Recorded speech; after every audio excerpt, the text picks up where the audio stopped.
बहुत दिनों से ये कहा जा रहा है कि सीएम योगी के अपने ही डिप्टी सीएम केशव प्रसाद मौर्य और ब्रजेश पाठक से नहीं बन रही है, लेकिन एक ऐसी चुनौती सामने आ खड़ी है जिससे तीनों को अब एक साथ काम करना उनकी मजबूरी है।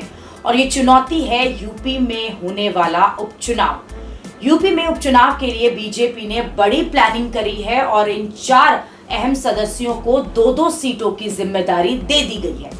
इन 4 अहम सदस्यों में एक तो खुद सीएम योगी हैं, दूसरे डिप्टी सीएम केशव प्रसाद मौर्य हैं, तो तीसरे सदस्य हैं डिप्टी सीएम ब्रजेश पाठक और चौथे सदस्य हैं यूपी बीजेपी के अध्यक्ष भूपेंद्र चौधरी। योगी ने एक और मिल्कीपुर और कटहरी की जो सीट है वो जिताने की कमान संभाल ली है, तो डिप्टी सीएम केशव मौर्य ने फूलपुर और मझवा की जो सीट है उसकी जिम्मेदारी ली है। डिप्टी सीएम ब्रजेश पाठक ने सीसामऊ और करहल की जो सीट है उनकी कमान संभाल ली है। अध्यक्ष भूपेंद्र चौधरी को मीरापुर और कुंदरकी की जो सीट है उसकी जिम्मेदारी मिली है।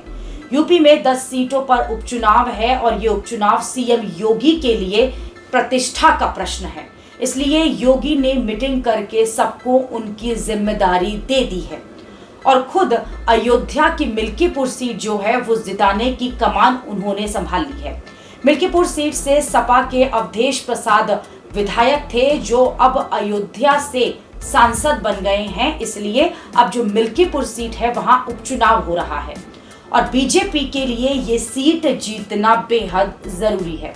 ऐसा इसलिए क्योंकि अवधेश प्रसाद को आगे रखकर समाजवादी पार्टी और कांग्रेस जो है लगातार बीजेपी पर हमलावर है कि जिन्हें राम मंदिर को लेकर जिन्होंने राजनीति की थी, उनके नाम पर वोट मांगे थे, उन्हें अयोध्या वालों ने हराकर अच्छा सबक सिखा दिया।